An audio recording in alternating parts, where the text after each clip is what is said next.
Hello guys, so today I'm going to be sharing with you how to make this beautiful triangular bubble top.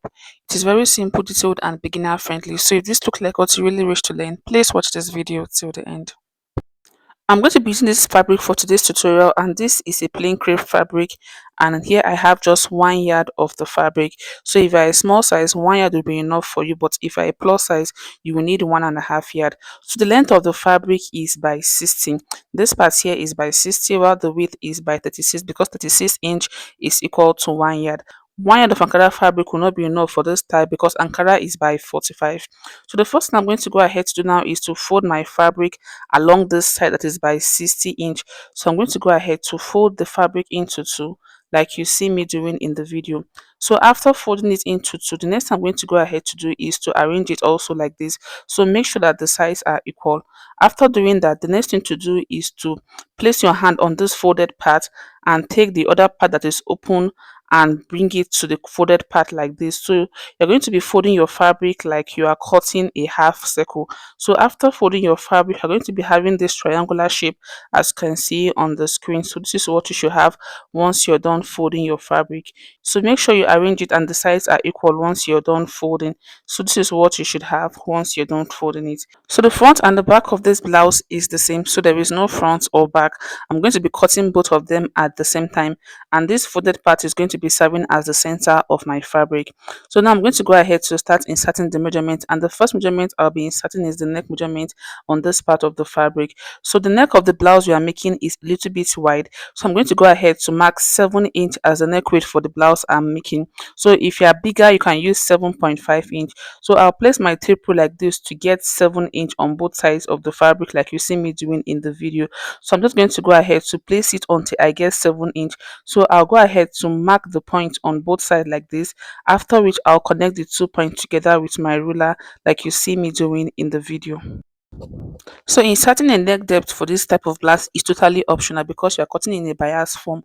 Once you open it, it's going to open up naturally. So if you want to insert a neck depth, you can simply go ahead to do that, but it is not compulsory. The next thing I'm going to go ahead to do now is to insert the sleeve opening. To get the point where you'll be inserting your sleeve opening, you need to do is to measure from the center back of your neck to where you want the sleeve opening to be. So in most cases, it's between 80 to 20 inch. So I'm going to go ahead to place my tape rule starting from 7 inch. Remember, I mark out 7 inch from the neck width, so I'll start my measurement from the 7 inch point, and I'll go ahead to mark my sleeve opening at this point. So at this point, I went ahead to mark 19 inch. I'm going to go ahead to mark the 19 inch like you see me doing in the video. So note that I'm starting my measurement from where I took out the neck width, and I started from the neck width I took out. I marked out 7 inch for the neck width. Then from that point, I marked 19 inch. After doing that, I'm going to go ahead to mark 7 inch for the sleeve opening from the point I just marked. So this part here is going to be serving as the sleeve opening for the blouse I'm going to be making. So once I'm done with this part, the next thing I'm going to go ahead to do now is to move to the center front to insert the length of the blouse. So from the neckline here, I'm going to go ahead to measure the length of the blouse. So the length of your blouse should not be less than 32 inch, so that you'll be able to have this triangular effect in the front. So what I have here at this point is 32 inch. So I'll just go ahead to use what I have at this point as the length of the blouse. Next thing I'm going to go ahead to do is to connect the sleeve opening to the length of the blouse with a straight line like you see me doing in the video. After which I'll go ahead to cut it out.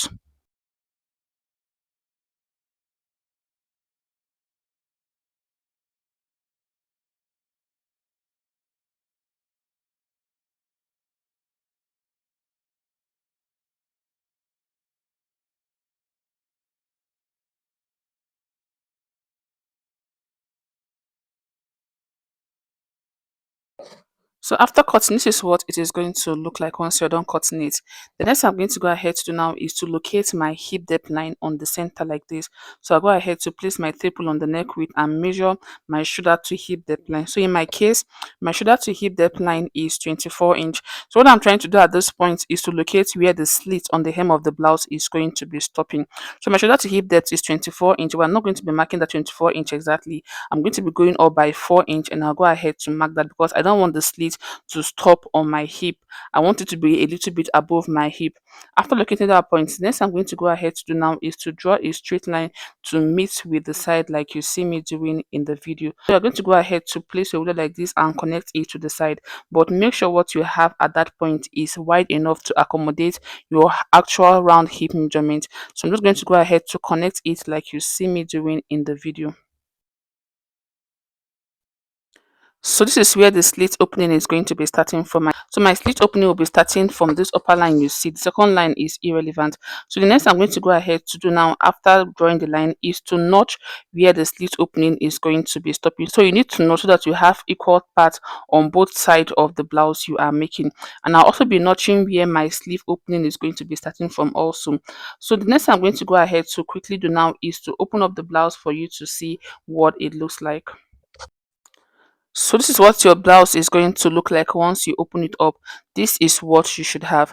The next I'm going to go ahead to do now is to go over to my sewing machine to join the front and the back together. And the first thing I'm going to go ahead to do now is to stitch from this point to where the sleeve opening is going to be. So once I get to this point, I'm going to jump over to this part and I will stitch from this part down to this part where I notch for the slit opening. So I'll be repeating the same thing for the other side also.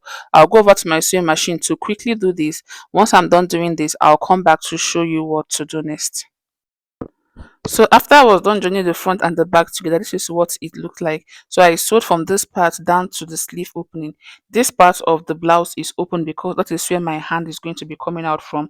And I sewed from this point down to where the slit is going to be starting from.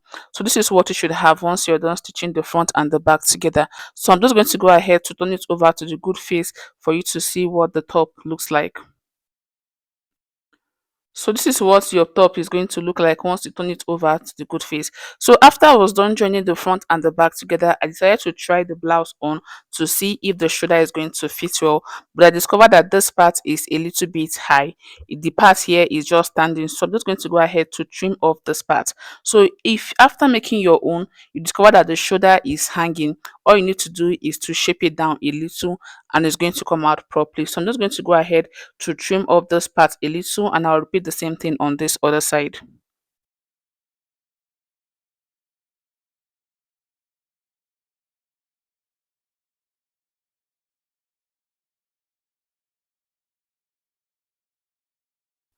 So after trimming the neck, this is what I had once I was done trimming it.